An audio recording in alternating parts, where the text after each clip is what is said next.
For 1. Ryan Mercer slid $2,000 across the divorce table and told his pregnant mistress to hire Alana Hart as a janitor. 40 seconds later, Alana's phone lit up with a message that made him her employee. The pen was still warm in her hand. Alana set it down on the marble tabletop and watched the last line of ink dry beneath her signature. The divorce settlement sat between her and the man she had spent 3 years shrinking herself to keep. Ryan did not look at the papers first. He looked at his phone.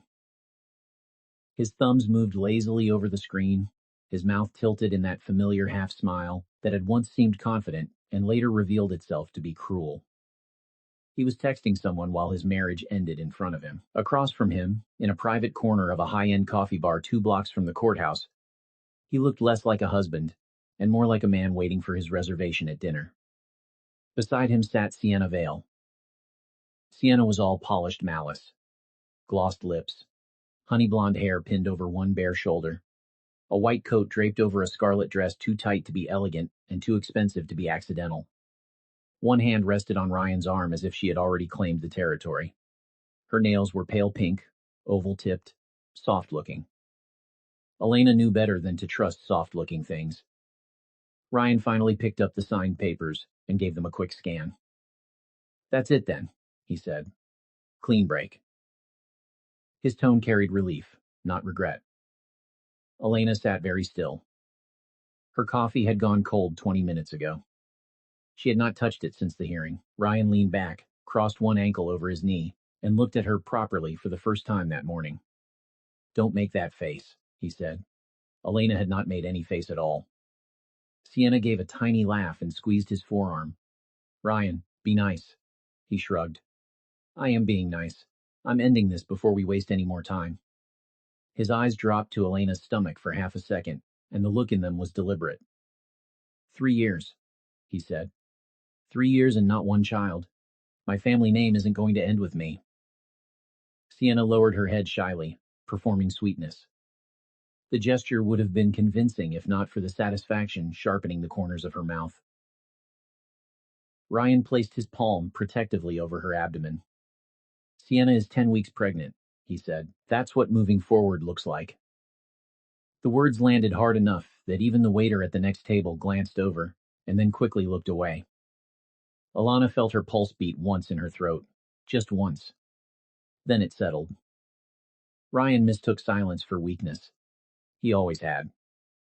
"The apartment stays with me," he continued. "The Range Rover is in my name. The investment account is mine. You can take your clothes, your books, and whatever cheap cosmetics are still in the bathroom drawer. I'm not completely heartless, though." He reached into the inner pocket of his coat, pulled out a cream-colored envelope and flicked it across the table. It slid to a stop beside Alana's wrist. "There's $2,000 in there," he said. "More than generous, considering you brought almost nothing into this marriage." Sienna tilted her head and pushed the envelope closer with 2 fingers.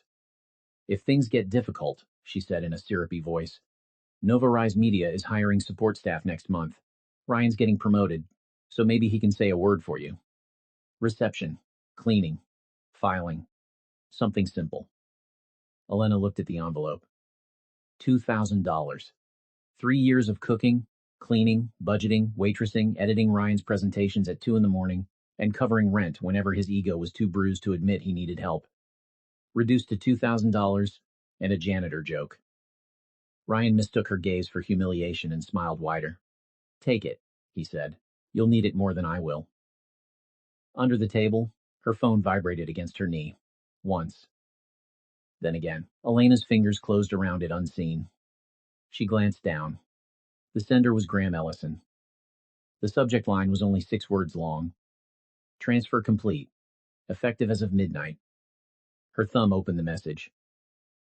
"Miss Elena Hart, pursuant to the final testament of Mr. Theodore Blackwood, and the triggering conditions specified therein, all designated assets were transferred to your name at 12 a.m. today.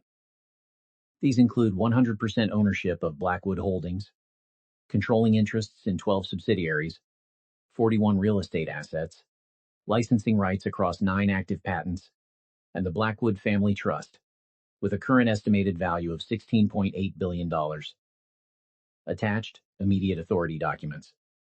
Secondary note, Novarise Media remains a wholly owned Blackwood subsidiary.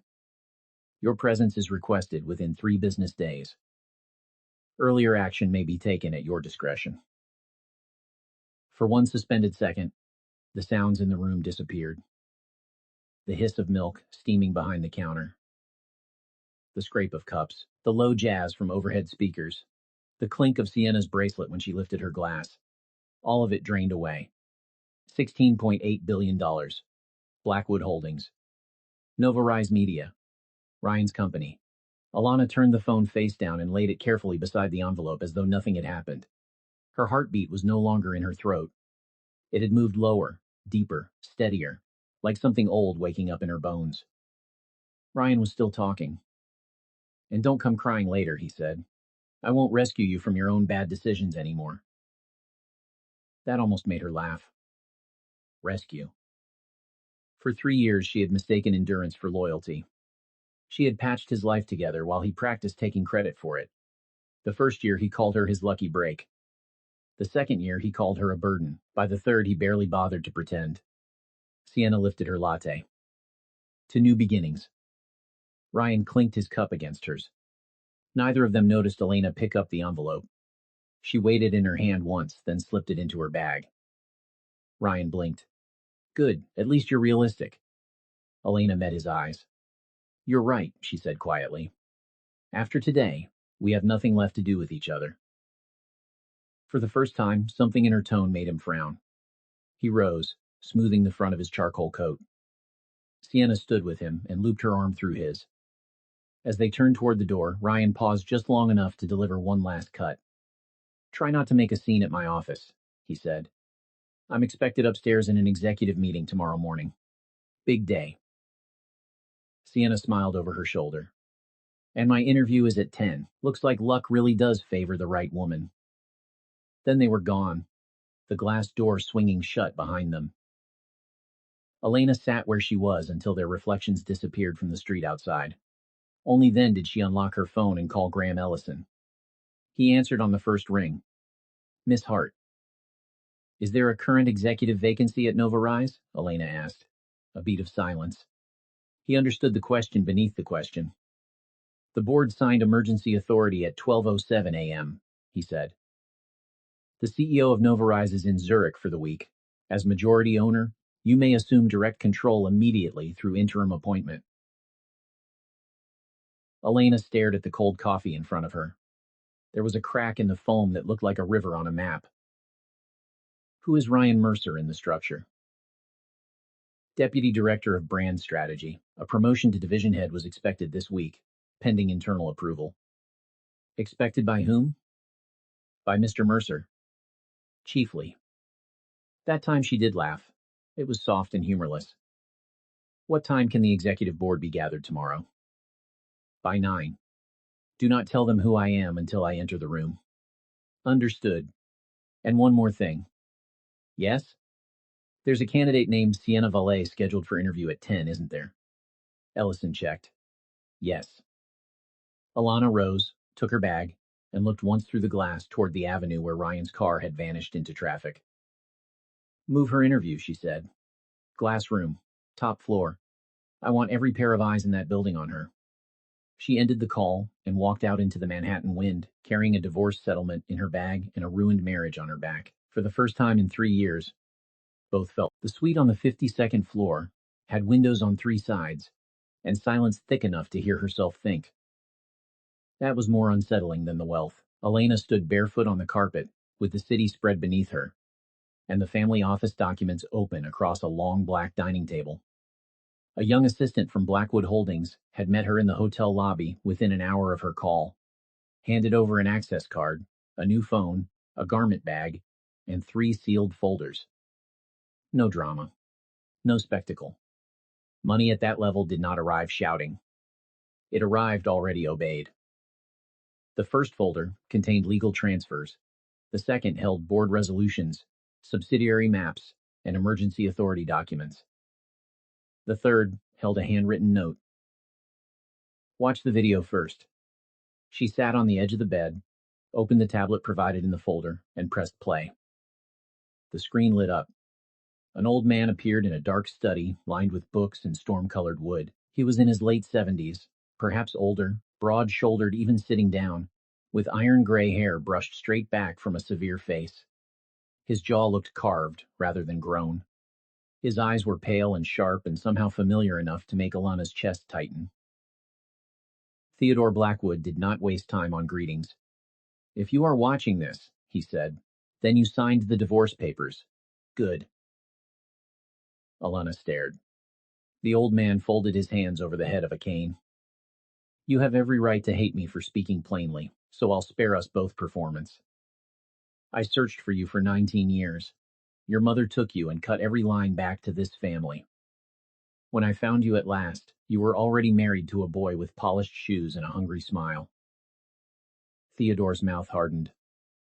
"I had him investigated. What I found was not a man, only an appetite." Elena's spine went rigid. Images flashed against her will. Ryan standing in their first apartment, laughing because the smoke alarm was broken, and the kitchen was full of burned onions, and she had still managed to make him dinner on 2 buses and a 6-hour shift. Ryan holding her face gently after his first promotion, telling her none of it would have happened without her. Ryan months later, drunk and red-eyed, grabbing her wrist so hard she dropped a plate. Ryan apologizing on his knees. Ryan doing it again. Theodore Blackwood's voice pulled her back. "You may ask why I did not simply bring you home," he said. "Because if I had dragged you out by force, you would have spent the rest of your life believing someone else saved you. I did not want an heir who was rescued. I wanted one who chose to stand up." The old man leaned forward slightly. "That choice had to be yours." The anger Elena expected to feel did not arrive cleanly. It mixed with something more difficult. Recognition. Resentment.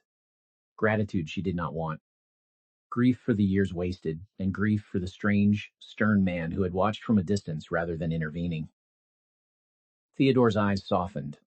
Barely. "That does not mean I was blind," he said. "I know what he did to you. I know what you endured in that apartment, in that marriage, and in yourself.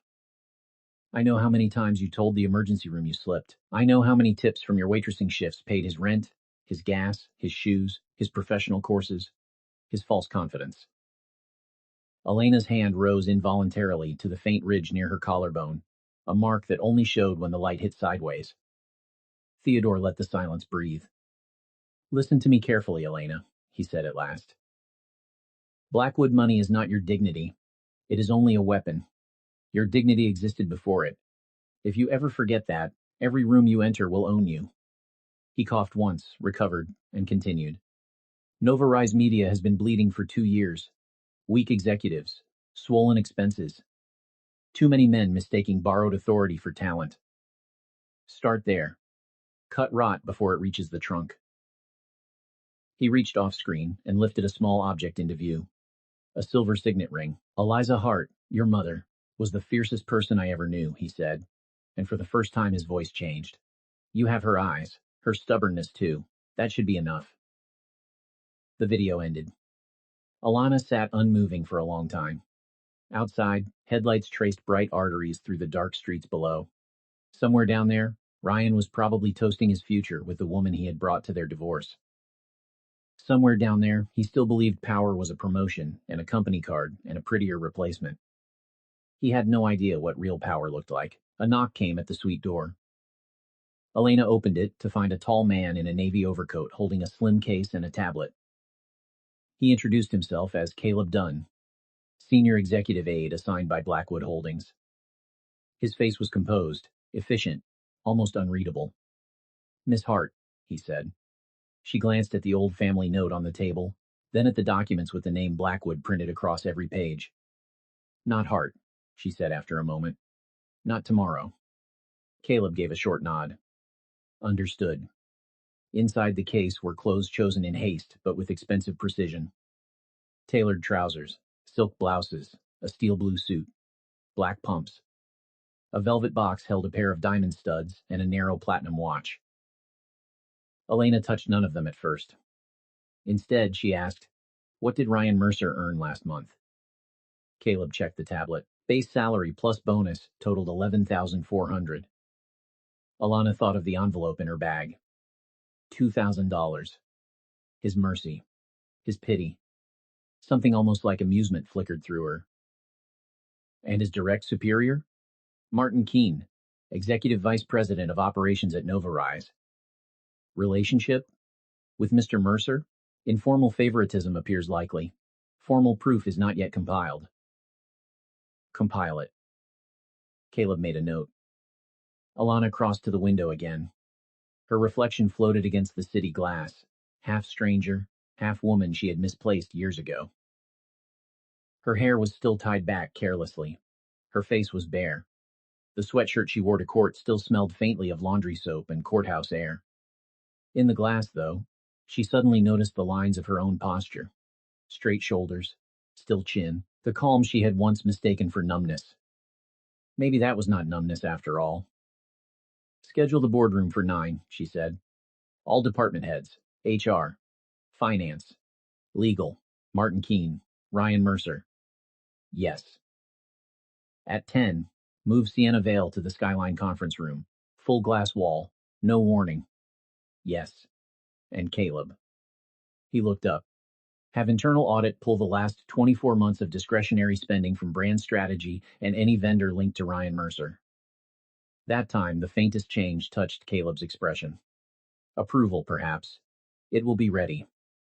After he left, Alana opened one more file from the folders. Ryan Mercer. The employee photo showed the version of him the company knew. Polished, clean-cut, ambitious, smiling as though the world had already given him a yes. His record charted a neat rise through the ranks. Good reviews, strong presentation skills, successful client pitches, repeated budget exceptions, signed off by Martin Keene. A pattern of results that looked impressive from a distance and suspicious up close. At the bottom of the file sat one small notation. Corporate housing subsidy approved, year 2. Elena remembered the day they moved into that apartment. Ryan had uncorked cheap champagne and carried her across the threshold, joking that one day he would buy the whole floor. She had spent that first evening, kneeling on tile, scrubbing cabinets, arranging dishes, folding his shirts in newly built closets, believing the home meant they were becoming something together. Now she knew it had only made his cruelty more expensive. She closed the file, showered, dressed in the hotel robe, and lay awake until nearly dawn, not because she was afraid, because for the first time in years, fear no longer 3. At 8:43 a.m., the black Maybach stopped in front of Novarise Media. The security guard at the revolving door looked up, saw the car, and instantly straightened. People stepped around expensive vehicles every day in Midtown, but this one did not belong to a visitor. It belonged to someone whose time was expected. Elena stepped out onto the pavement in a steel blue suit, cut clean through the waist and shoulders, black pointed heels, and a long charcoal coat that moved like a blade when she walked. Her hair fell in loose dark waves. The diamond studs at her ears caught the pale morning light without flashing. Nothing about her was loud. That made people look harder. Caleb followed one step behind carrying a leather portfolio. By the time they reached the lobby desk, the receptionist, a young man with a headset and a silver tie clip, had already gone stiff with uncertainty. Good morning, he said. Can I ask who? Do not announce her, Caleb said, placing a Blackwood Holdings credential on the counter. The young man's eyes dropped to the insignia, widened, and lifted again with visible alarm. Of course. Elena did not pause. She crossed the lobby toward the executive elevator and saw, in the mirrored wall beside it, heads turning all over the floor. Whispers moved faster than footsteps. At the elevator bank stood 4 employees from marketing and 1 from finance, all holding takeaway coffees and pretending not to stare. Their conversation cut off the second Elena approached. Then someone near the back, not realizing she could hear, murmured, That's got to be someone from Blackwood. Another voice answered, Maybe the owner's rep.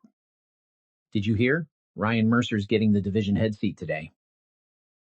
A third voice snorted softly, and his girlfriend has an interview at 10. Must be nice when HR is your dating app. The elevator arrived. The doors slid open. Ryan Mercer stood inside with Martin Keene. Ryan was mid-sentence, one hand around a paper cup, his tie crisp, his jaw freshly shaved. He looked well-rested, pleased with himself. The sight of Elena wiped both expressions off his face so fast it was almost obscene. His mouth parted. For a fraction of a second, she watched recognition hit him in layers.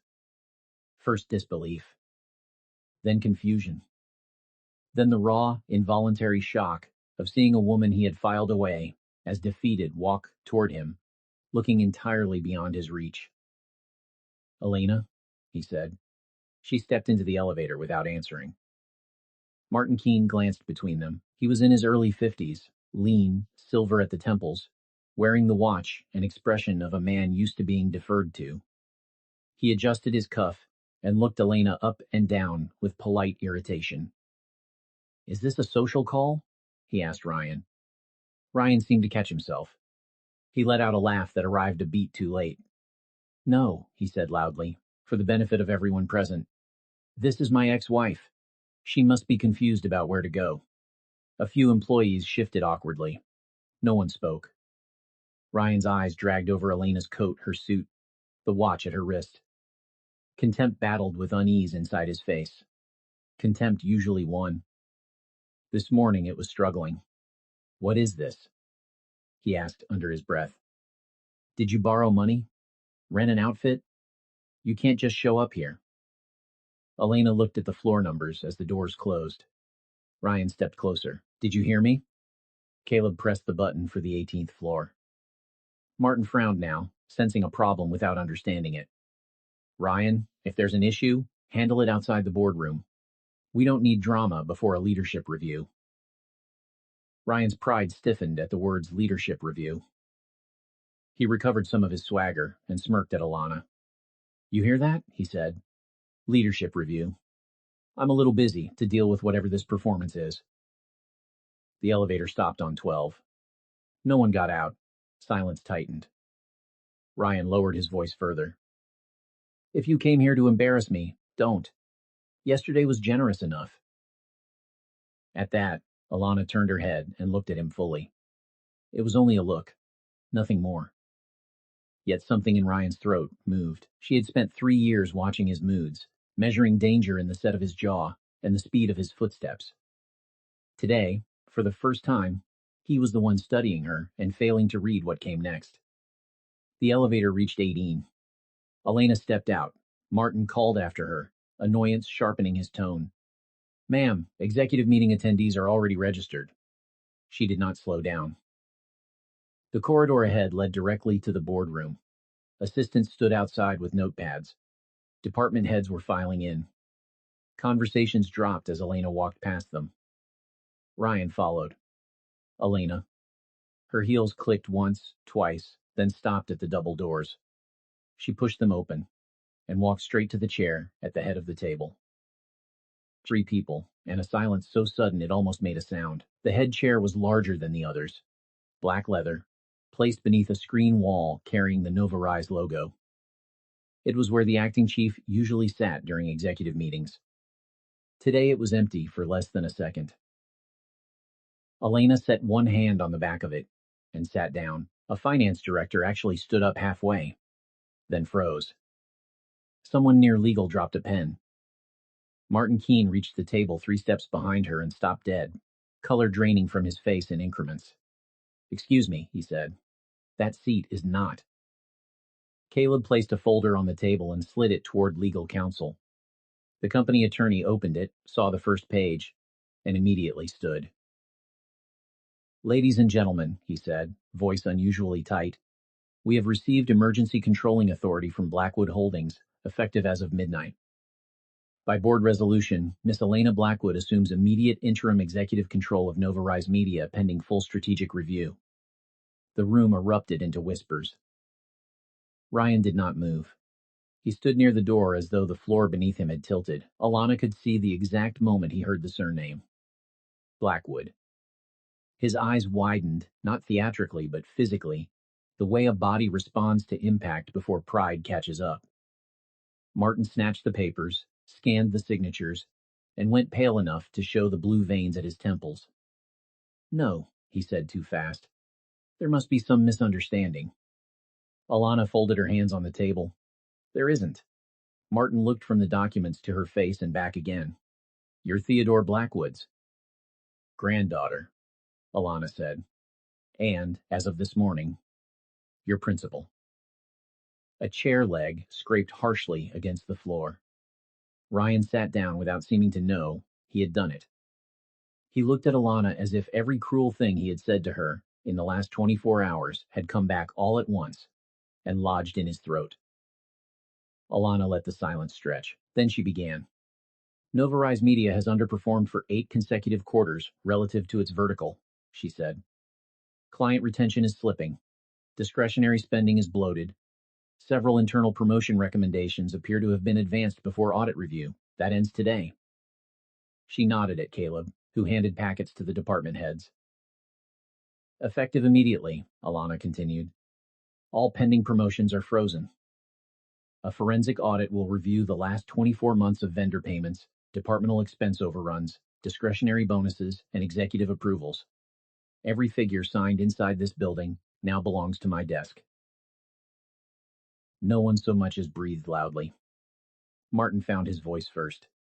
"Miss Blackwood, with respect, this is highly irregular. We have internal protocols." "You had internal protocols," Alana said. Martin stopped. There was no volume in her tone, but it cut cleaner than a shout. She turned to finance. "Who approved the 43% overspend on brand strategy, hospitality, and off-cycle campaign expenditure in Q3? The finance director swallowed. "Mr. Mercer submitted the request. Mr. Keene signed the extension." Ryan jerked his head up. "That was client development." "Was it?" Alana asked. Caleb placed another folder before her. She opened it, turned one page, and read without hurry. 3 private dining bookings at Vantier House. 2 luxury resort invoices filed as relationship maintenance. 1 boutique purchase submitted under image consulting. 1 shell vendor listed as SV strategy partners, paid in 4 installments. Ryan's face lost another shade. Martin spoke quickly. "We can clarify all of that. This is exactly why internal review exists." "That is exactly why Blackwood owns this company," Alana replied. The attorney beside legal lowered his eyes. Alana's gaze moved at last to Ryan. He looked stricken, furious, and smaller than she had ever seen him.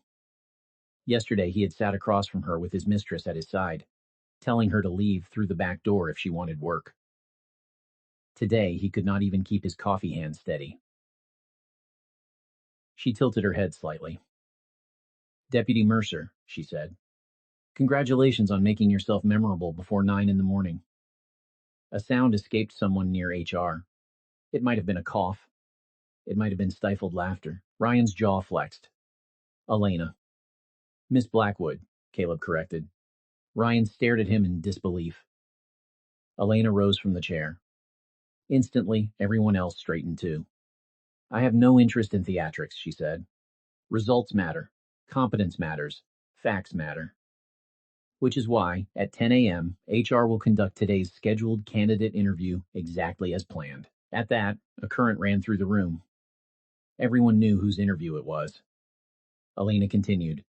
"Move the candidate to the Skyline conference room on 19. Full panel observation. No exceptions." Ryan pushed back his chair hard enough to scrape wood across the floor. "This is personal," he snapped. "You can't use the company for revenge." Elena looked at him for 2 long seconds. "What an interesting sentence," she said, "coming from a man who tried to hire his mistress into his own division." The room went dead. Martin closed his eyes for half a second, as if the headache had arrived all at once. Elena gathered the top sheet from her packet and handed it to Caleb. "Meeting adjourned. Department heads remain available for individual review. Mr. Keene, Finance, and HR stay behind. Deputy Mercer." Ryan stood stiffly. "Sit back down," Elena said. And he did. Not because he wanted to, because the entire room was watching, to see whether he had any choice left. By 9:57 a.m., Half the 19th floor had found a reason to pass the Skyline conference room. The room had once been designed to impress investors. It was long, minimalist, expensive, and lined on one side with a wall of clear glass overlooking the executive corridor. People walking past could see in perfectly. People inside could see every face pretending not to look. Elena chose the chair centered opposite the door. Caleb stood behind and to her right with a tablet. HR Director Daniel Reeves sat at the far end with a legal pad and the expression of a man who would have preferred to be ill at home. Outside the glass, employees drifted past in ones and twos, then threes, then slow-moving clusters with coffee cups. News had already spread. Ryan Mercer's ex-wife was not only alive and furious, she was the new owner's granddaughter. She had taken the head chair. The audit had started, and at 10 o'clock sharp, the mistress was still coming for her interview.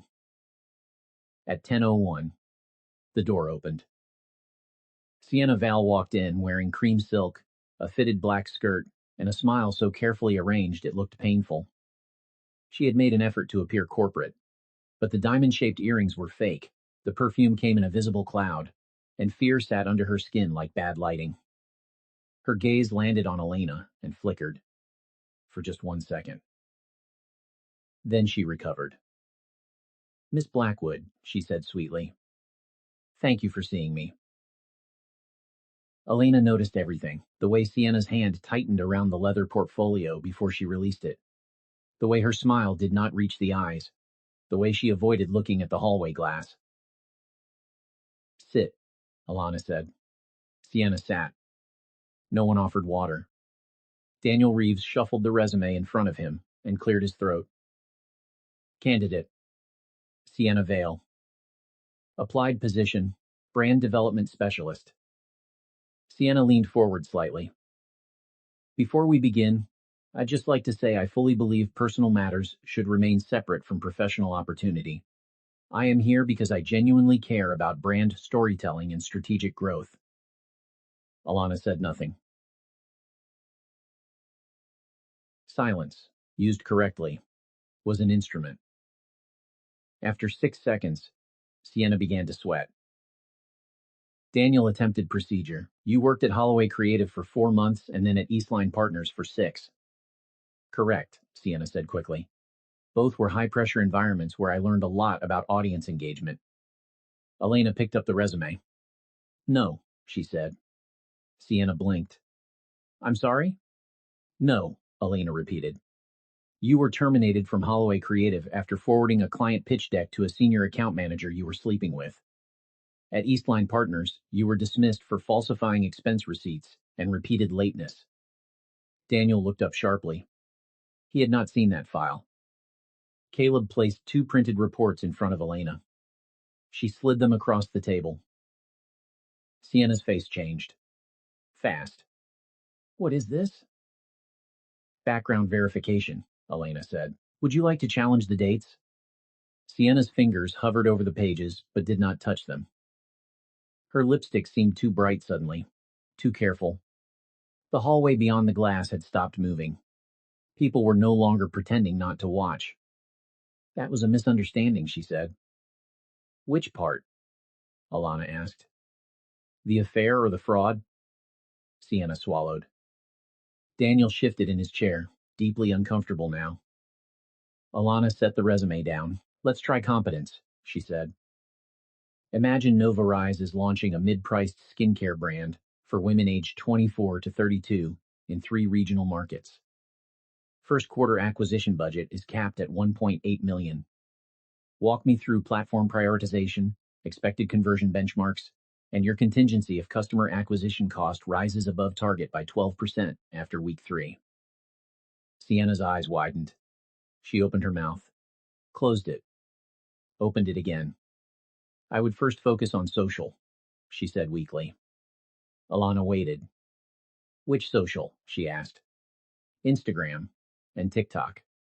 "Why?" "Because that's where women are." The corridor outside the glass remained motionless. Even from inside, Alana could feel people leaning into the answer.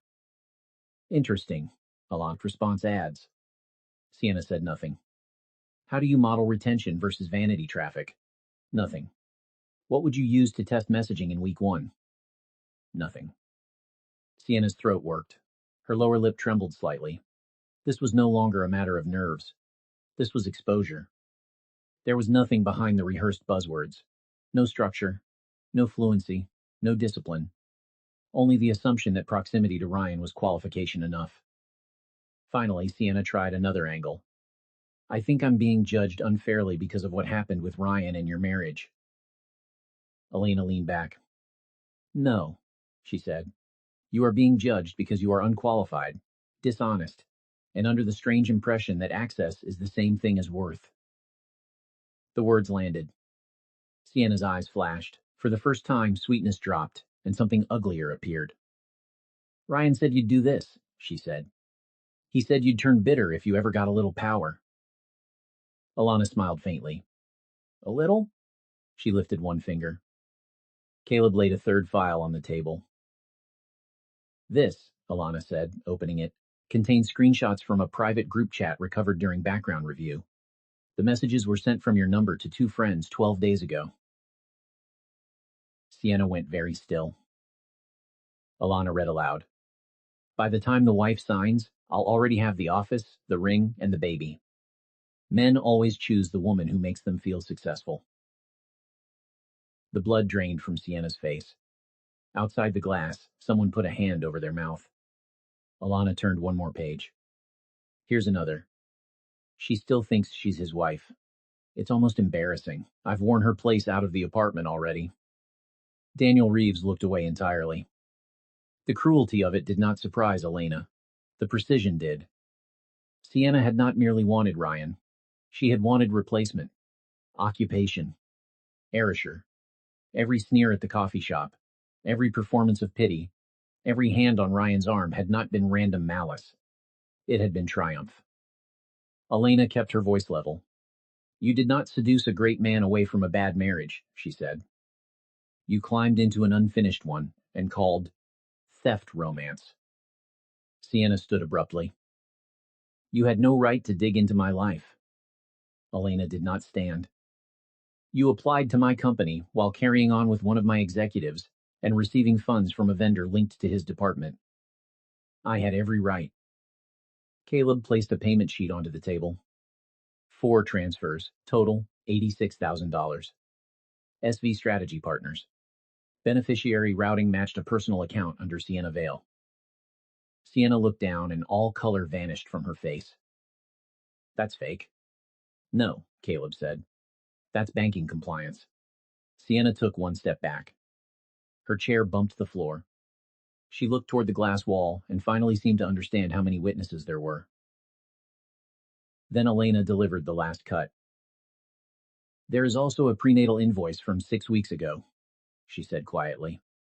An interesting date, considering Ryan informed his ex-wife yesterday that you were 10 weeks pregnant. Sienna snapped her head up so hard her earring swung.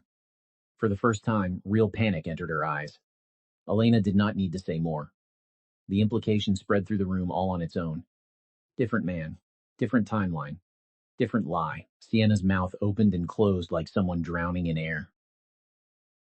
You. This interview is over, Alana said. Candidate rejected. Legal will remain in contact regarding any company funds routed to your account. Sienna's voice broke. You can't do this to me. Alana rose then, slow and unhurried. Sienna's chin lifted in one last attempt at pride. No, Elena said. You did this to yourself the moment you mistook being chosen in private for being respected in public. Sienna stared at her for a beat too long, eyes bright with shock and hate and something close to terror. Then she snatched her bag from the floor, nearly caught the heel of her shoe on the chair leg, and turned too sharply toward the door. When she stepped into the executive hallway, every head outside the glass turned at once. No one pretended anymore. One assistant lowered her coffee cup midair. 2 analysts exchanged a look and immediately looked away. A man from sales coughed into his fist to hide a laugh. Sienna's face burned crimson. She walked faster. By the time she reached the elevator, her shoulders were rigid and her mascara had already begun to break at the edges. Alina watched only long enough to see the doors close. Then she turned. Ryan was standing in the doorway. He must have come up while the interview was ending. His tie was crooked now, his face tight, his eyes fixed not on Alina's expression, but on the table, on the payment sheet, on the background file, on the resume that had just become evidence. Daniel Reeves stood at once. I'll have HR document the formal rejection and copy legal. Do that, Alina said. Daniel left so quickly he almost forgot his pad. Ryan walked in after the door shut behind him. For the first few seconds, he did not speak. He looked at the empty chair where Sienna had sat, then at the papers, then finally at Alina. Whatever he had imagined this morning, it had not been this. His disbelief was gone now. In its place was the ugly, unstable pressure of a man who felt the ground giving way under both feet. You set this up, he said. Alina took off the reading glasses Caleb had handed her for the files and placed them on the table. No, she said. You set this up. I simply opened the blinds. Ryan's jaw twitched. You went through her phone records, her work history, her bank transfers. Are you insane? Careful, Caleb said quietly from behind her. Ryan ignored him. That account has nothing to do with me. Alina gave him one calm look. Would you like to repeat that while legal is present? He stopped breathing for half a second. It was enough. A guilty person did not always confess with words. Often, the body did it first. Alina rose from her chair and closed the folder. Ryan, she said, and his name sounded stranger now than his insult had yesterday. You install in your own department. That's not an affair. That's corruption with lipstick. His face darkened. You think you can talk to me like that because you got lucky? Lucky? Elena stepped around the table and stopped at a measured distance from him. You threw $2,000 at me less than 24 hours ago and called it mercy. Today your salary, your bonus review, your promotion, and every reimbursement with your signature on it are under audit. Try a better word. For one wild instant, anger took him cleanly. It erased caution, self-preservation, polish. He took a step forward. Caleb moved at once. Elena lifted one hand, stopping him. Ryan noticed the gesture, not because he feared Caleb, because he understood exactly what it meant. She was not protected because she was fragile. She was protected because she was important. The realization hit him harder than the accusation. His voice dropped. You wanted this. You wanted to humiliate me in front of everyone. Elena's expression did not change. No, she said. I wanted facts. Your humiliation is just what facts look like when they reach the wrong man. He laughed once, but there was no humor in it. You really believe you're above me now? Elena held his eyes. No, she said. I know I am. Something inside him flinched. Outside the glass wall, the hallway had gone quiet again. People were pretending to walk past, pretending to check their phones, pretending not to hear. The pretense itself was part of the punishment. Everyone would know by lunch. Everyone would know by afternoon. And by tomorrow, no version of Ryan Mercer would survive that still looked like the man he had been yesterday. He saw it too. That was why his voice changed when he said, We need to talk in private. In private? Alana echoed. That's an expensive request from a man who couldn't afford honesty in public. Ryan's nostrils flared. He looked for 1 second, not like an executive, but like the boy she had met at 19. Ambitious, insecure, mean when cornered. Desperate to regain the upper hand and never in possession of it for long. He swallowed. You're making a mistake. Then document it, Alana said. She brushed past him and walked into the hallway. No one moved out of her way too slowly. By the time the elevator doors closed behind her, Ryan was still standing 6. By noon, the audit team had taken over an entire floor. The order had gone out under Blackwood authority less than an hour after the board meeting. External forensic accountants, internal compliance specialists, IT retention staff, and legal observers moved through Novarise, with the organized chill of people who did not need permission to be disliked. Department managers opened drawers they had hoped no one would inspect. Expense cards were suspended pending review.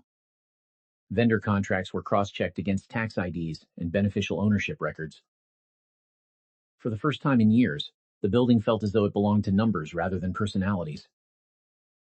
Elena spent the early afternoon in temporary executive offices reviewing subsidiary maps and performance files. The original Novarise CEO was still overseas and had already received a call from Blackwood Legal informing him that operational control had changed hands. He had not argued. Men at his level knew when an argument had no market value. At 1:40 p.m., Caleb entered with a tablet and 2 paper files. The first wave came back faster than expected, he said. Elena looked up. He set the papers down one by one. SV Strategy Partners does not exist as a functioning agency. The registered mailing address belongs to a closed mailbox service in Jersey City. The banking destination routes to an account linked to Sienna Vale. 4 transfers in 10 months, 86,000 total. Elena turned the page. The second file is larger. Caleb continued. 3 additional discretionary vendors with weak documentation, 2 tie to shell structures. 1 appears to connect to Martin Keene's cousin through a holding company. Expected, Elena said. Not the next part. He slid over a printed summary. Ryan Mercer signed budget escalation requests above his approval threshold 11 separate times. Keene backdated 4 authorizations. IT also flagged late-night server access from Ryan's office during periods when no campaign deployment was scheduled. Alana read in silence. The pattern was ugly, but it was cleaner than she had feared. Corruption looked chaotic from outside. Up close, it usually revealed itself as habit. Freeze his system privileges after business hours, she said. Don't lock him out during the day. I want to see what he tries. Yes. She closed the file and stared at the windows for a moment. The city beyond them was gray and bright and mercilessly alive. Somewhere below, people were buying lunch, hailing cabs, getting fired, getting engaged, getting away with things. New York did not pause for private disaster. That had once frightened her. Now it felt almost kind. Anything else? She asked. Caleb hesitated, which meant yes. A call came through reception from Evelyn Mercer. Ryan's mother. Elena's fingers went still on the folder edge. She demanded to speak with you directly. When she was refused, she left a message saying you were attempting to destroy her son's career over a marital grievance, and that she would come down here herself if necessary. Elena gave a small, humorless exhale. Evelyn Mercer in a public lobby was not a possibility. It was weather. How much does she know? Likely only that Ryan's promotion has stalled, and there was some kind of public embarrassment involving Miss Vale. Elena almost smiled at the downgrade from future wife to Miss Vale. Fine, she said. Have lobby security increase presence. No confrontation unless she becomes destructive. Caleb nodded. And Alana. She looked up. He rarely used her first name during business hours. Your old apartment file came in. For a second, she did not understand which apartment he meant. Then she did. The one she had left yesterday. The one Ryan told her she would never see again. Caleb handed over a lease packet. She opened it slowly. Corporate housing. Blackwood Residential Holdings. Unit 41B.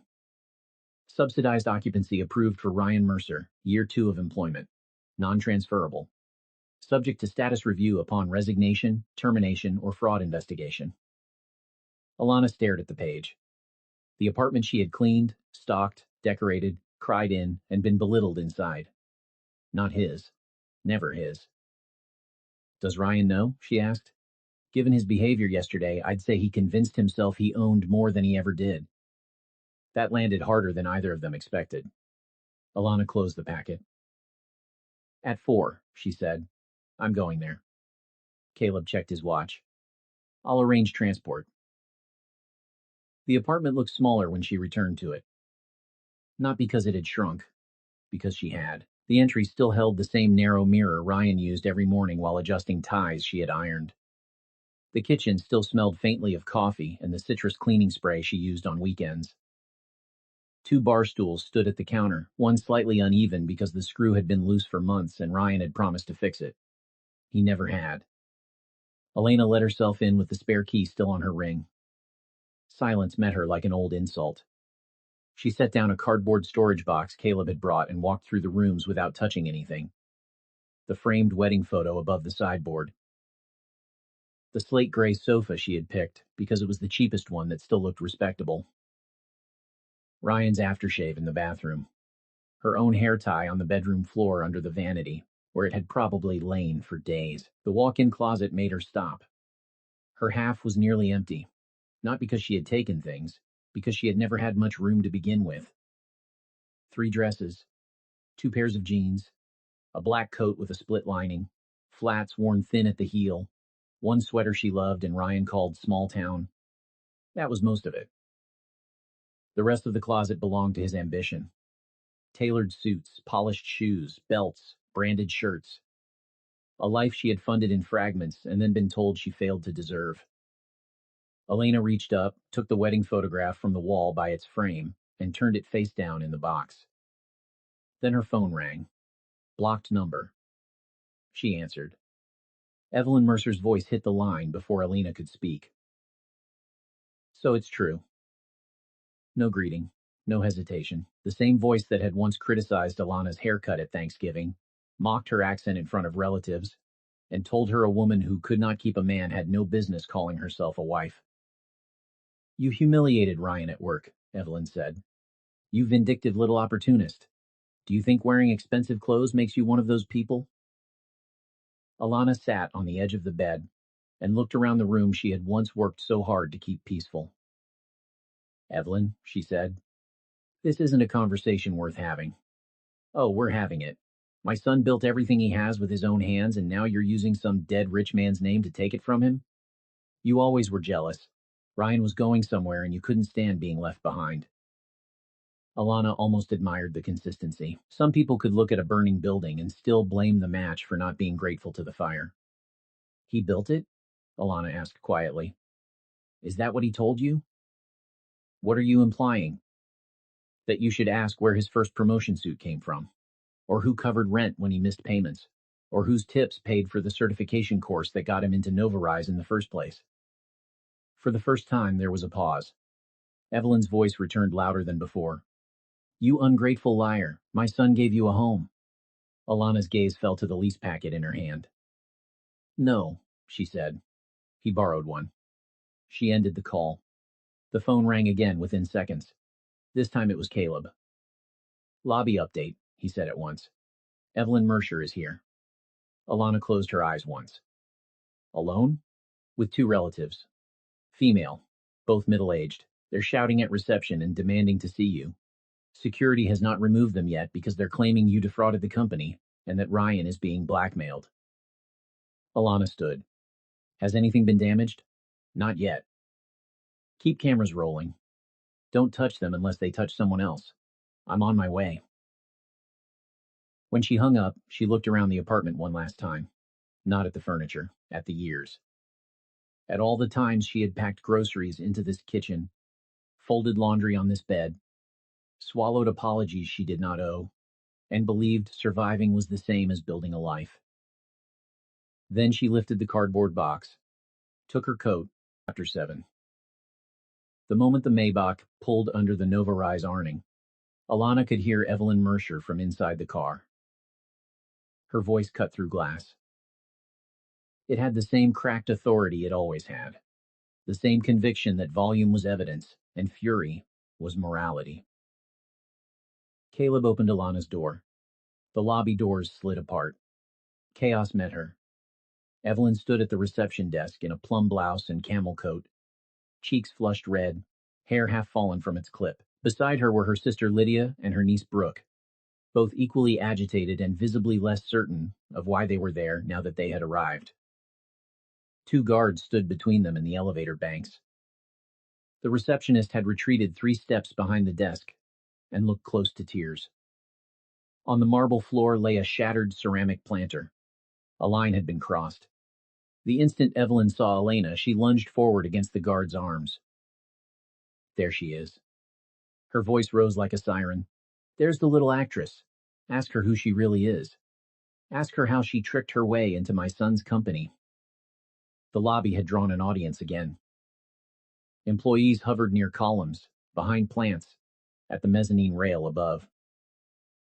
Delivery riders paused outside the revolving doors. A courier with 2 document tubes stopped so abruptly he nearly got hit by a man coming in.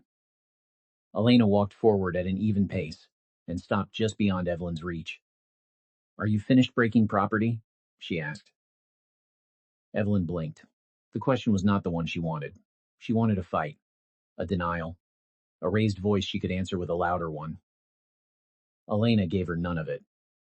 "You poisoned my son's career," Evelyn snapped. "That's what you've done. 3 years he worked himself half to death for that place, and you come in with your fancy new name and try to ruin him because he didn't want you anymore." Lydia chimed in eagerly. "It's disgusting." Brooke folded her arms. "Obsessive. Honestly."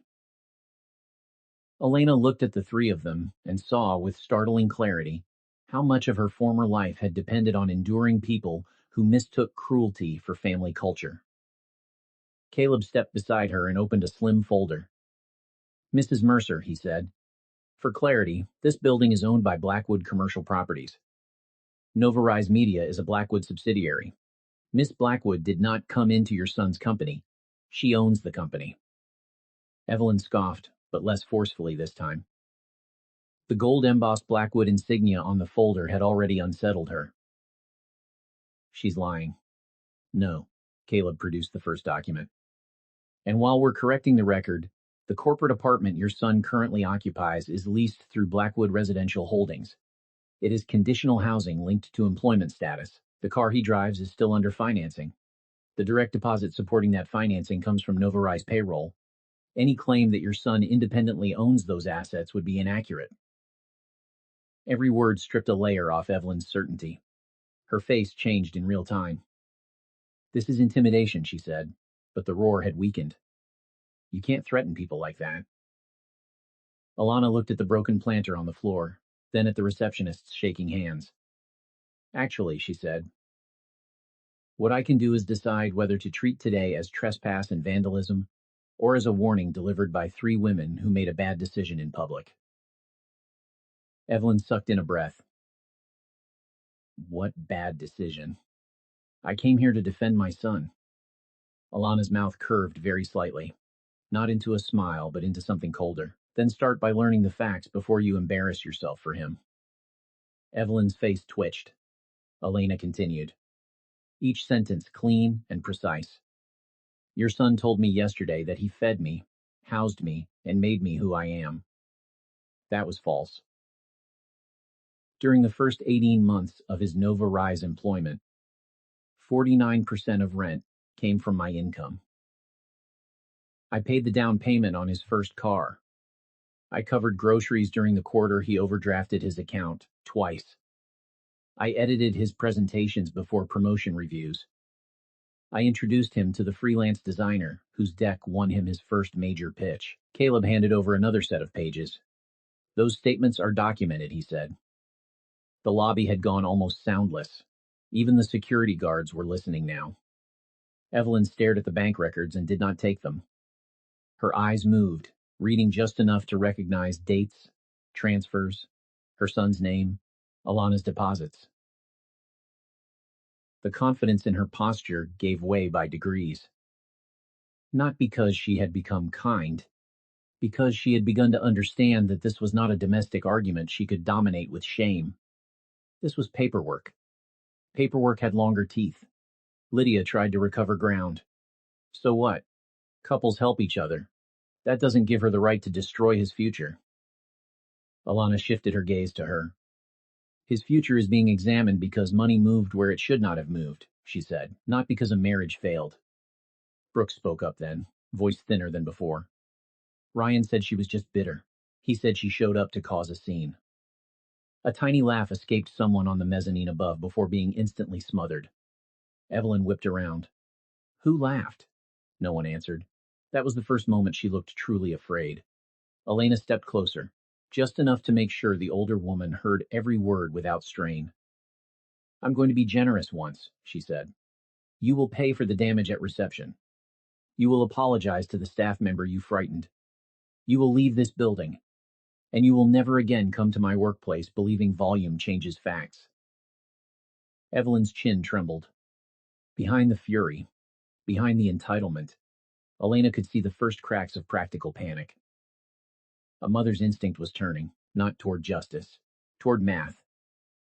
If Ryan lost the apartment, where would he go? If he lost the salary, what happened to the car? If the mistress was involved in company funds, what happened to the pregnancy narrative, the engagement plans, the new life they had all treated as a victory parade? Alana saw Evelyn thinking it before the woman spoke. What happens to Ryan now?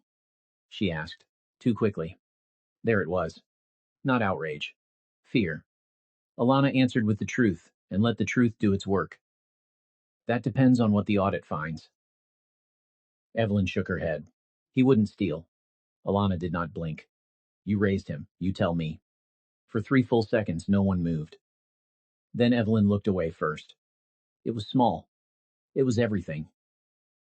Caleb handed the receptionist a printed incident form and murmured instructions.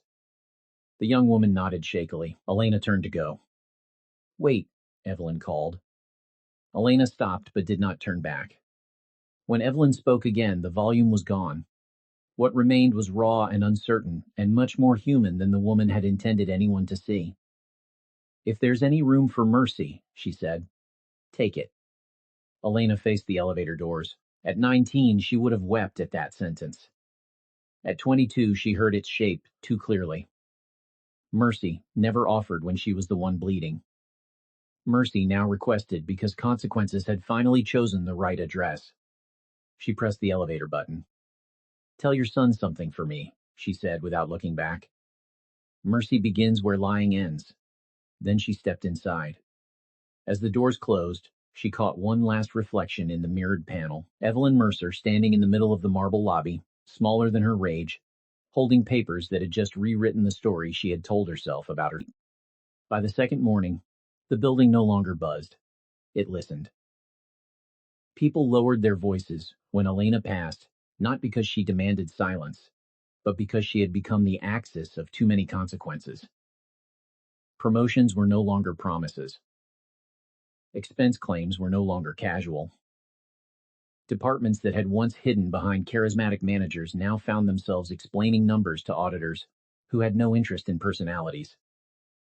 Elena spent most of the day in conference rooms and short review sessions, cutting through swollen processes, reassigning authority, and placing Martin Keene under supervised decision review until legal completed its findings. Martin, to his credit, did not grandstand.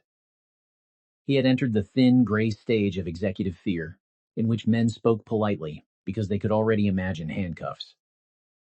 At 11:25 a.m., Caleb brought in coffee and a fresh report. Ryan left the building for 40 minutes this morning, he said. Where? Fifth Avenue, Halpern Jewelers. Alana looked up. Caleb's mouth remained neutral. He purchased a ring. So Ryan was still trying to preserve some version of the life he had promised himself. Even now. Especially now. Did he use personal funds? Yes. Split between checking and credit. Alana nodded once. Interesting. Caleb placed the report down. There's more. Sienna Vale left her apartment before dawn. Her phone pinged briefly at a clinic on West 34th, and then went dark. She has not responded to 3 informal outreach requests from legal. Alana pressure. Under shame, some people doubled down. Others vanished. And Ryan? She asked. Returned to the office at 10:15. Went straight to his desk. Printed 23 pages. Shredded 10. He's been on 2 long calls since. Monitor his access. Preserve everything. Caleb paused, then added, There's a reason people destroy paper, not only data. Paper feels final. Alana almost smiled. At noon she walked, unannounced, into Ryan's office. It was no longer the impressive room he had once bragged about to her over dinner. Under audit lighting and open drawers, it looked like what it was, a mid-level executive's borrowed territory dressed up to feel bigger than earned. A framed photo of Ryan and Sienna on a rooftop bar stood beside his monitor. The trophy on his shelf read, Rising Strategy Leader, Q2. Alana picked it up. It was heavier than it deserved to be. Who approved this, she asked. Caleb checked his tablet. Recommendation from Martin Keene. Performance basis listed as highest client conversion cycle in the division. What was the actual division number that quarter? He scrolled. 70% of target. Not highest in the division. Third. Elena looked at the trophy once more, then placed it directly into the metal waste bin beside the desk. The hollow clang made two analysts in the outer bullpen glance up. Revoke it, she said. Yes. She opened Ryan's bottom desk drawer. Inside were paper invoices, a leather notebook, and a small envelope from Halpern Jewelers. She pulled it out and read the receipt. Custom setting. Diamond oval. Requested engraving. She handed it to Caleb. Keep it. Then she found the notebook. Most of it contained client names and meeting notes. Near the back, several pages were torn out, but one line remained on the final intact sheet. Written fast and hard enough to dent the paper beneath. If she burns me, I burn her first. Alana read it twice. No fear came, only clarity. Pull security from this office for the last 7 days, she said, and full workstation activity. I don't want just logs. I want screen capture, print queue, USB access, remote sync, deleted mail, all of it. Caleb did not ask why. He had seen the sentence too. That evening, Alana signed trust documents at Blackwood Holdings headquarters and met 3 subsidiary chiefs who had spent years managing around the old empire rather than through it. She listened more than she spoke. It made people underestimate her. She had learned the value of that long before she had money. At 8:12 p.m., as she was leaving the tower, Caleb's phone rang. He answered, listened, and his expression hardened. Say that again, he said. Then he ended the call and turned to Alana. Lobby incident at Nova Rise, he said. Ryan and Sienna had a confrontation in the parking garage. Witnesses heard shouting. Security reached them after Sienna slapped him and threw a ring box at the hood of his car. Alana said nothing. Caleb continued. Minutes later, he accessed his workstation after hours. There it was. The counterattack. Good, Alana said. Caleb blinked, then understood. She was not pleased he was moving. She was pleased he was predictable. Keep every second of it, she said. He did it at 1:17 p.m. from the financial crimes desk downtown, using a pressed shirt, a controlled voice, and whatever remained of his belief that if he sounded official enough, the truth would become negotiable. By 2:05 p.m., Detective Adrian Cole was on his way to Blackwood Holdings. Eleanor received the notice in the chairman's office while reviewing restructuring proposals for Nova Rise's client operations team. Caleb entered without knocking. That alone told her the temperature. Ryan just filed a formal complaint, he said. He alleges corporate theft, unauthorized access to Nova Rise client data, and attempted transfer of proprietary records to a competitor. He named you personally. Alana set down her pen. Not because she was stunned, but because a small, tired part of her had expected a better idea. What evidence did he provide? According to the intake summary, a screenshot of an email sent from a Blackwood executive account to an external address, one still photo of you meeting someone outside the Parker Meridian, and a claim that you personally copied strategy files after hours from company servers. Alana leaned back in the chair. The Parker Meridian. She had been there the previous week, for tea with Graham Ellison and 2 estate lawyers before the inheritance transfer. From a distance, a man with a camera could easily turn a legal meeting into a narrative. Did he submit originals or summaries? Summaries first. He told police he can provide full corroboration if needed. So he needed the complaint opened before the evidence had to survive contact with forensics. Caleb nodded. Exactly. Eleanor rose and crossed to the window. 39 floors below, late traffic streamed in silver ribbons between towers. Somewhere down there, Ryan Mercer had walked into a police office and tried to build a case out of panic. Not because he thought it would hold, because he needed noise, delay, leverage, a threat big enough to make settlement seem attractive. He still thought fear worked on her the way it used to. That was his oldest mistake. Call legal, she said, and bring me the media room feed from Ryan's office on the night after the garage incident. Caleb was already moving. 10 minutes later, Detective Adrian Cole and his partner, Officer Dana Ruiz, were shown into a private boardroom on the executive floor. Cole was in his 40s, compact, sharp-eyed, with the kind of manner that suggested he disliked theatrics even before lunch. Ruiz carried a case file and took in details without seeming to. "Miss Blackwood," Cole said, extending a hand. Elena shook it. "Detective, we received a complaint involving Novarize Media and possible misappropriation of corporate data. Before this goes any further, I'd like your account." Elena gestured to the chairs. "You can have more than that." Cole sat, but did not open his folder immediately. That was deliberate. He wanted to watch her first. She had seen that look in many forms before. Men deciding whether wealth meant arrogance, innocence, or just better lawyers. He would get facts instead. "I assume Ryan Mercer claimed I accessed data after hours, 6 days ago," Alana said. Cole's brows lifted slightly, among other things. Alana nodded to Caleb, who dimmed the lights and activated the screen wall. Time-stamped footage appeared. Ryan's office. Interior angle. Split-screen workstation capture. "This is from 6 days ago at 8:46 p.m., Alana said. Mr. Mercer remained in the building after hours.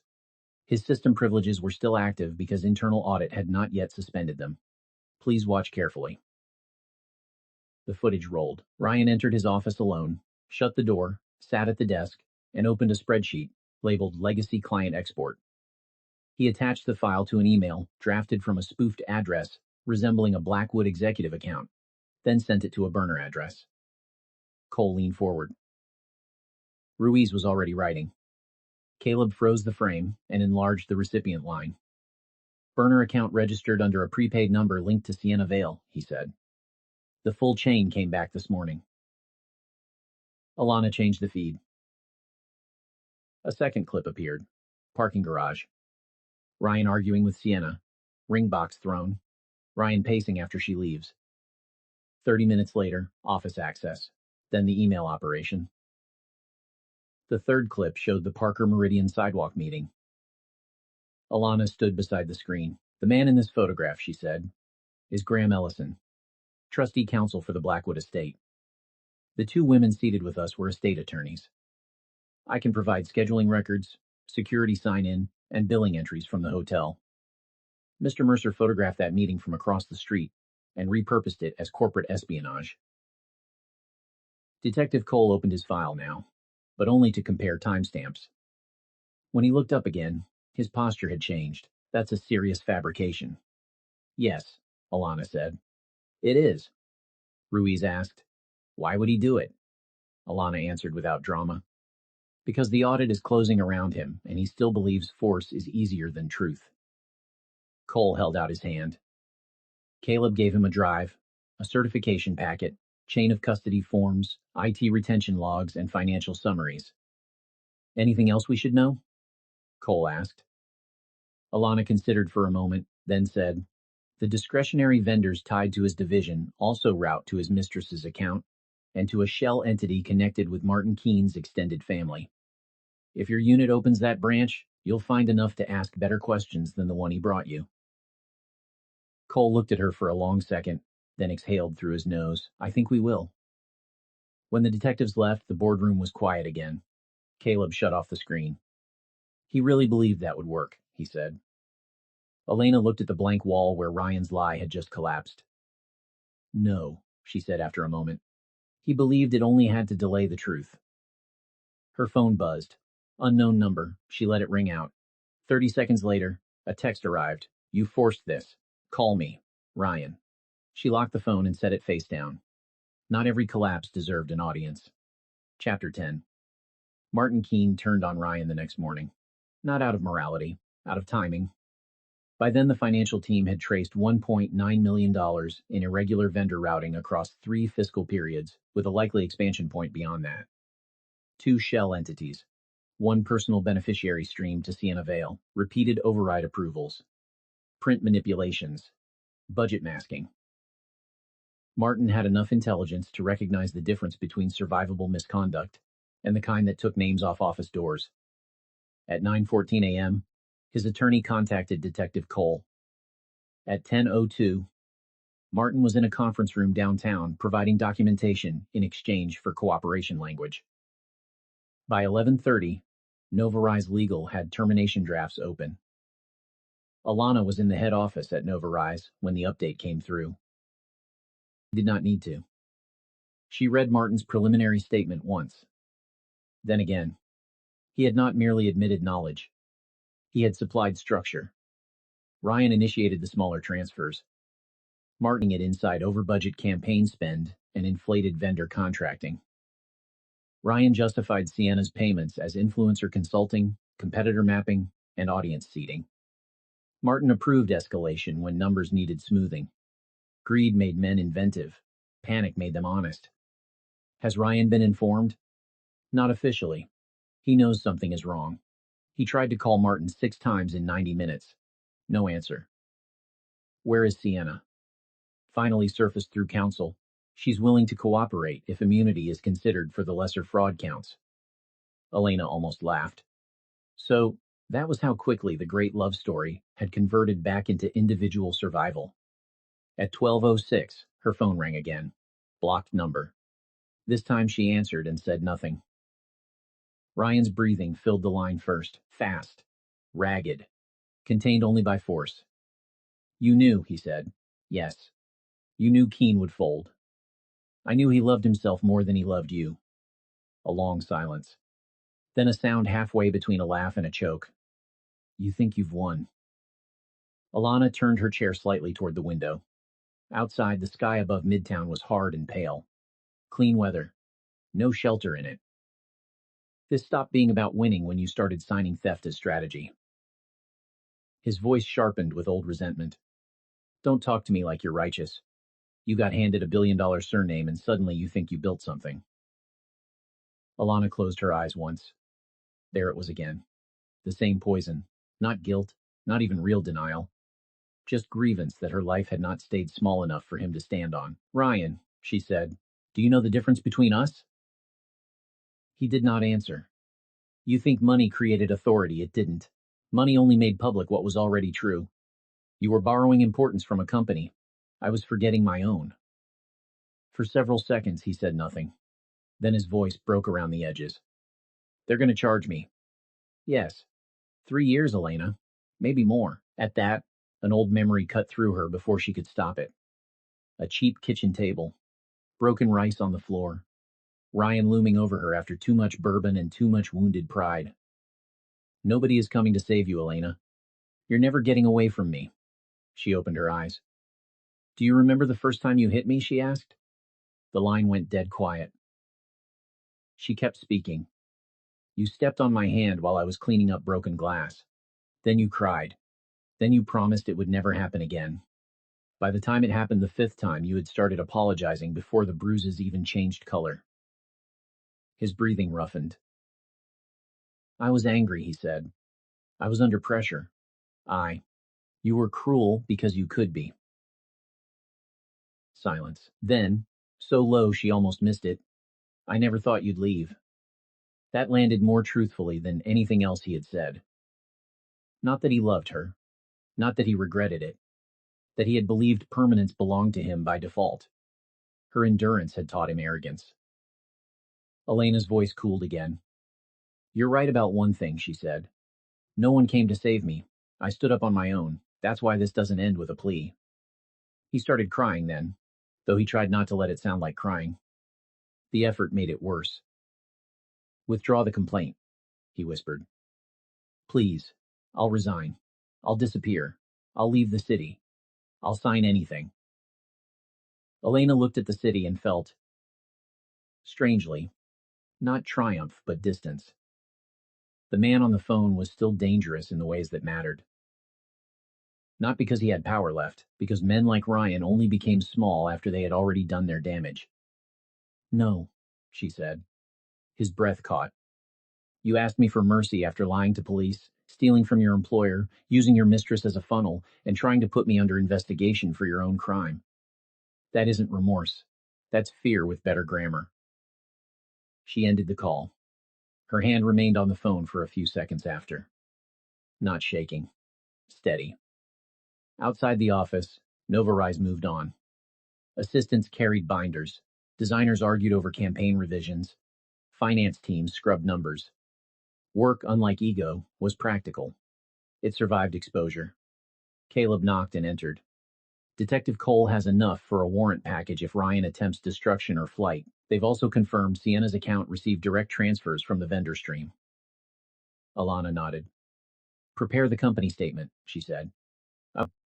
At 3 p.m., every department head, division manager, and senior staff member who could physically fit into the executive boardroom was there. The overflow stood in the hall. Word had already spread that legal, finance, and external investigators had spent the morning moving through Ryan Mercer's files. People smelled finality. Offices had their own weather systems. Today felt like the pressure drop before a storm broke. Alana stood at the head of the table, in a black suit with no jewelry except the narrow platinum watch. Caleb stood slightly behind her. Legal counsel remained to one side, with sealed folders. She waited until the room stopped shifting. Then she spoke. As of this afternoon, she said, Novarise Media has completed the first phase of its forensic review into discretionary spending and unauthorized vendor routing across multiple departments. No one looked at their phones. Based on confirmed findings, she continued, Ryan Mercer's employment is terminated effective immediately for financial misconduct, falsification of records, and material dishonesty during internal investigation. Martin Keene's employment is terminated on the same basis. Supporting evidence has been turned over to law enforcement. A stunned beat. Then, not applause at first. Release. People exhaled. Shoulders dropped. A woman from finance actually closed her eyes. Then the murmur started. Low. Hot. Disbelieving. Elena let it crest, and then cut through it. This is not a purge for spectacle, she said. It is a reset for standards. Promotions from this point forward will be earned through verified results and transparent review. No one in this company will again advance, because they are protected by the right ego, in the right office. That part landed like sunlight after mold. People straightened. This time, when the sound came, it was applause. Not theatrical, not universal, but real. It rolled through the room in a rough wave and kept going. Elena did not smile. She let the moment belong to them. For years, people had watched men like Ryan rise on noise, charm, and selective cruelty, while better staff did the real work underneath. Accountability was not only punishment. Sometimes it was oxygen. When the room quieted, she finished. Interim leadership for brand strategy will rotate through 3 managers over the next 90 days. Performance metrics will be public internally. Deliverables will decide the permanent appointment. No favorites.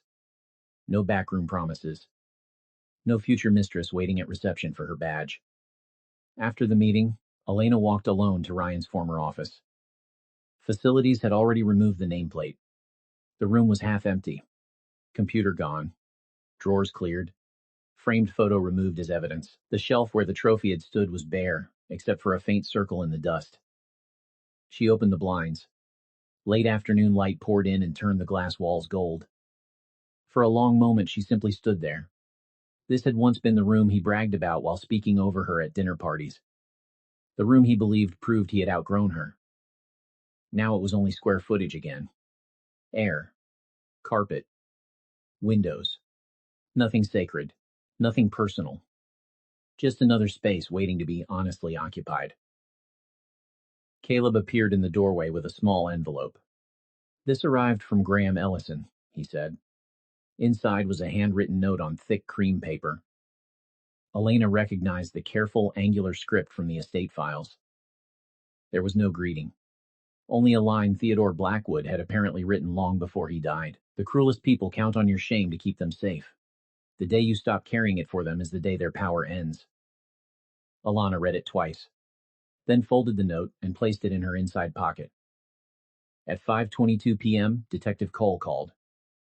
They picked him up at his apartment garage, he said. He had 2 packed bags in the trunk. Alana leaned one shoulder against the window frame. Was he leaving town? Not if his map history was honest. Airport first, maybe farther after that. Cole paused. For what it's worth, your evidence made this clean.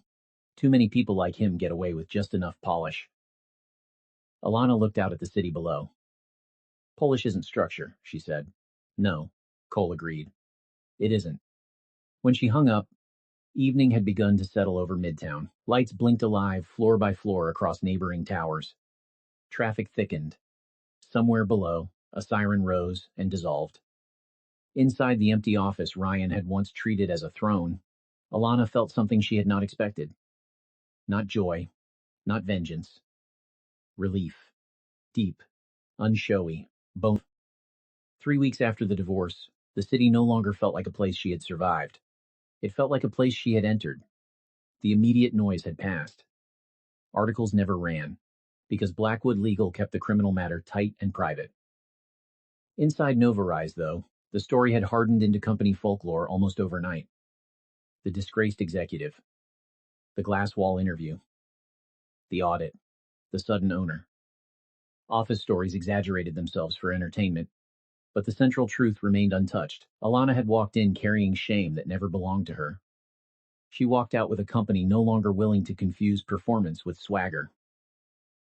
On the 21st morning, she arrived early and went not to the chairman's office, but back to Novarise. The building had begun to change in small, visible ways. Reception staff smiled again without strain. Finance no longer looked hunted.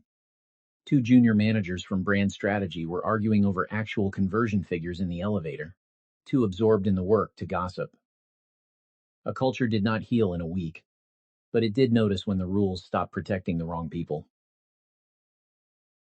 Alana crossed the executive floor and entered the vacant corner office that was being prepared for the new permanent head of brand strategy. Sunlight pooled across the floorboards. A fresh plant stood where Ryan's old photo frame had once been. The facilities team had repainted one wall, covering the faint marks where shelves had hung. The room smelled of paint, coffee, and clean paper. Caleb entered, carrying the morning packet. Latest updates, he said. Sienna Vele accepted a cooperation agreement contingent on restitution and testimony. Paternity came back negative. Elena looked up. So the final lie had broken too. Ryan knows? As of last night. She nodded once. There was nothing to add. Some punishments did not come from courts. They came from finally seeing the truth you built your future on. Caleb continued. The 3 interim candidates posted their first weekly numbers. Avery Holt is leading by a wide margin. Good. Merit works faster than favoritism when people stop suffocating under it. He set the packet down. Also, the employee assistance proposal is ready. The domestic abuse leave policy, legal referral network, and emergency housing pilot can be rolled out next quarter if you approve. Elena's hand rested on the file for a moment. She had not planned to become symbolic for anyone. Trauma did not automatically make a person noble. But power, once she had it, gave her the chance to remove a few traps she herself had once fallen through. She signed. Approve it, she said. Caleb's expression, usually measured, softened almost imperceptibly. Done. After he left, Elena walked to the window and opened it a few inches. Cold fall air rushed in. The city answered with horns, distant sirens, fragments of voices, construction clatter, the living metal hum of Manhattan moving through another ordinary morning. Ordinary. That word would once have sounded like defeat. Now it sounded like freedom. Her phone lit up with a message from Graham Ellison. The Blackwood board unanimously approved your restructuring proposals. Your grandfather would have approved too, though he would have pretended not to. Alana smiled before she could stop herself. A real one. Small. Private. Entirely her own. She thought of the girl she had been at 19, believing love meant disappearing a little more each month so someone else could feel taller. She thought of the years spent apologizing for needs, excusing violence, mistaking endurance for virtue. She thought of how quickly the world had tried to translate her pain into weakness, and how expensive that miscalculation had become for the people who made it. Money had changed the scale of the battlefield. It had not won the war for her. The true turn had come earlier, in a colder place, with a signature on divorce papers, and a silent decision not to crawl back toward what hurt her. The inheritance gave her reach. The leaving gave her back herself. Alana rested one hand on the window frame and looked out over the city Theodore Blackwood had once conquered through steel, risk, and ruthlessness. She would build differently. Not softer. Just cleaner. Below her, people hurried through crosswalks with coffees and briefcases and private disasters. New stories beginning. Old ones ending. Some women still being underestimated in apartments they had outgrown years ago. Some men still believing charm could outlast receipts. They were wrong. Receipts lasted. So did memory. So, if chosen carefully, did dignity. At 8:59 a.m., her calendar alert appeared for the first candidate review of the day. Alana closed the window, picked up the morning packet, and headed for the door. She did not look back at the office. She no longer needed more high-impact comeback stories and sharp emotional revenge fiction.